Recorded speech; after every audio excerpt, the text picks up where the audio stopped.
Yo, peace to the gods, peace to the earth. It's your man, the King of Truth. Coming on this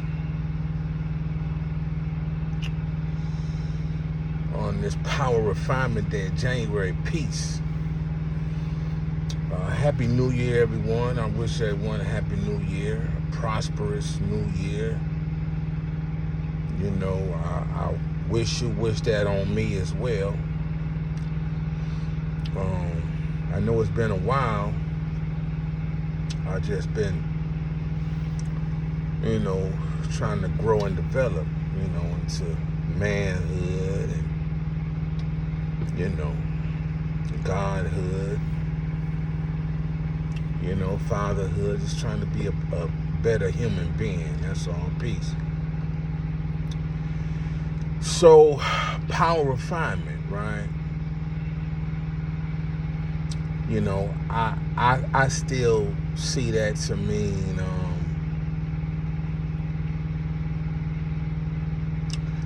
be cautious how you use your power.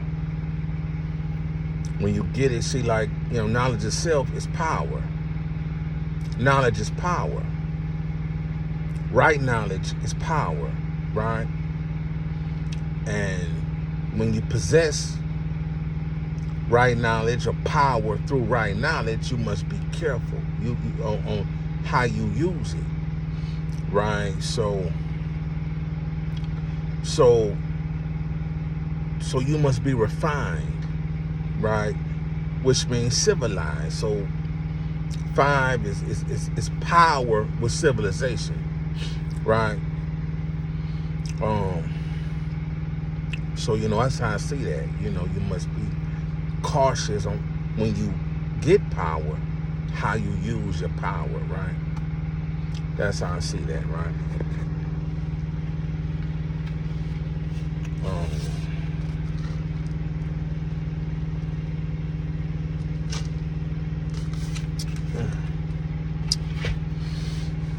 So I'm gonna talk about y'all president, man, for a minute.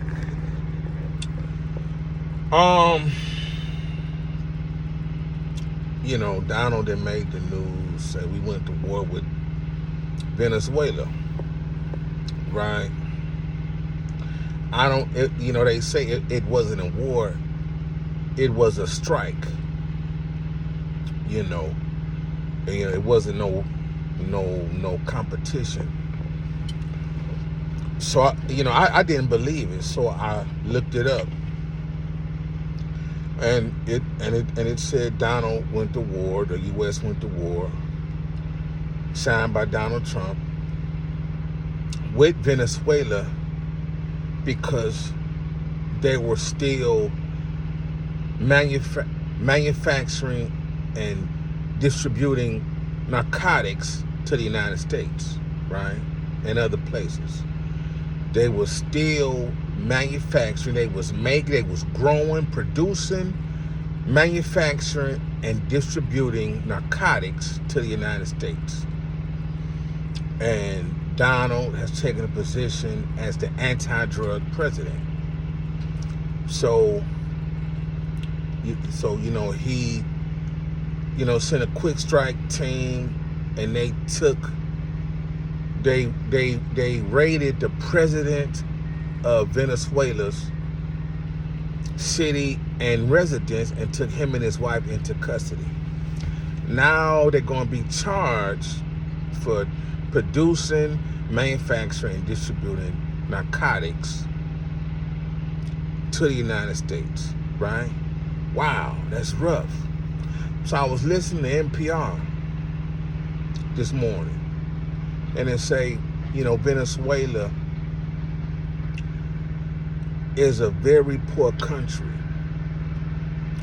Their groceries have been reduced, their resources have been reduced, and it's they say like 98% of Venezuela is poor. So, history shows poor countries like that tend to produce, that means grow oat poppy or coca leaves to make cocaine and heroin, right? And so, that's why they say Donald raided Venezuela, because they was growing and making drugs. He also is threatening to do the same with Colombia, Bogota, and all these places where the cartels are. Right now, is it a coincidence that Venezuela is the world's, I think they're the world's largest oil supplier. They are the world's largest oil supplier, yet and still the majority of the population live in poverty. So the news says. I never been to Venezuela, so I don't know, right? But if you, number one in the world or the Western Hemisphere for oil, and your country is poor, and you gotta sell drugs, something is wrong, right? So,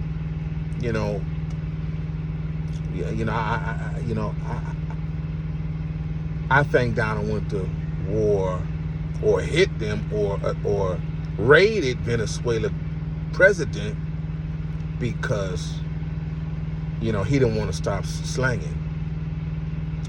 And so Donald set tariffs. He wanted to hit Canada and China because they say Donald Canada is how methamphetamines get into the United States.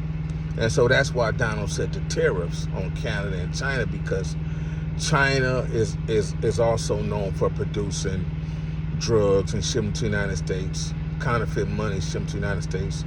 And Canada is known for shipping fentanyl and methamphetamines to the United States. And Donald is the anti-drug president.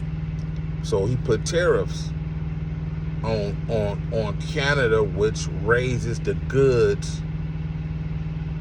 of products imported into the United States made by Canada, right? So maybe U.S. customers won't buy products from Canada because the price is too high because they got U.S. tariffs on them, right?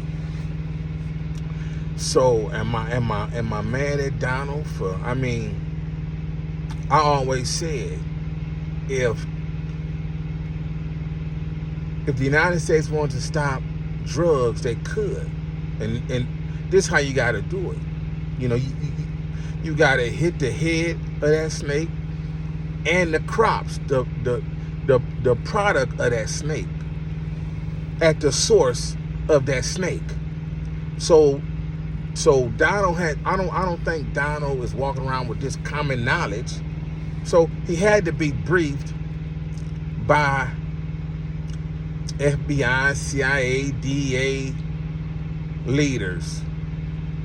You know what I mean? To make that decision. Okay, well, we want to stop this. We're going to have to hit them. So I think, that's what he did. I think the oil is a bonus. If them people wasn't slanging, still slanging today, that probably wouldn't have happened, man. And the president and his wife probably filthy rich. You see what I'm saying? So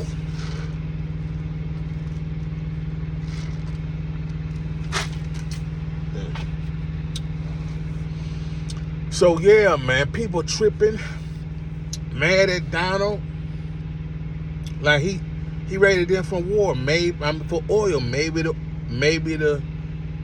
but his knowledge, and it's probably some people in federal penitentiary and elsewhere could tell you that Venezuela was still selling drugs and still making and distributing drugs to the United States. There's probably people that could back, honest, legitimate people that could back that up. Yeah, I was watching Homeland, the you know, the TV show Homeland yesterday, second season, and they gave reference, they just mentioned Venezuelan drug cartels. So I'm not familiar with Venezuela, the drug cartels, but you know, I guess they were still active. They just, you know, can you be mad at the president for taking charge and you know, doing what needs to be done to stop the flow of drugs, period, from Venezuela? So now they saying, you know, the United States controls Venezuela. Everything about Venezuela, the United States control it. That's power. You see what I'm saying? I mean, you know, the leaders of Venezuela must not know what they was doing, must not be educated or in too deep with whoever to, you know, say, you know, so Donald shutting it down. You know what I mean? And he was serious with Canada about fentanyl and methamphetamines being shipped from there. And this is based on his briefings that he get from the DEA, FBI, CIA, Homeland, DOD. You know. So, you know, man, I don't. You know, what can we say? You know, they say no to drugs. Y'all want drugs to stop? Well, you know, this is how it gotta go. And you know, I think people crazy for boycotting or being mad at Donald when he telling you this is the reason. This is how you clean up and stop drugs coming into the United States and other places.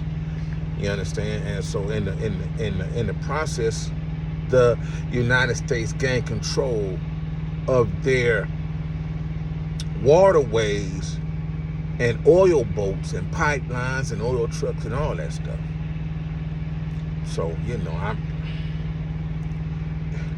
the president should have shut it down, man. He should have said no to them, to the cartels still trying to slang.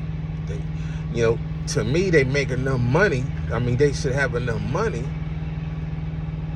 to go legitimate. See, it was reported that El Chapo and Pablo both had billions cash stashed, put in barrels buried. You don't have to roll, you don't have to sell drugs no more. If you sit on $1 billion cash, ridiculous. You can live the rest of your life. So something, why they can't stop, I don't know. Somebody else pulling their strings, I don't know. But enough got to be enough for anybody. You see what I'm saying? And, you know, having $1 billion, $500 million of yourself, cash money, is enough to anybody, you know, don't have to commit a crime selling drugs. You know what I mean? Growing drugs, making drugs, and selling drugs. With that amount of money, you don't have to keep doing that. So, you know, for these Venezuelan cartels, I don't know how much money they have, what they value that, but, you know, the U.S. is infamous for shutting down major drug dealers. You know, we helped shut down Pablo Escobar, and El Chapo sits in a maximum security penitentiary in the United States. If you don't know who these people are, go to YouTube and watch some documentaries on them. You know what I mean? So that's all I'm saying. Donald used his power to take over the oil refineries in Venezuela. You understand? So I'm out. Peace.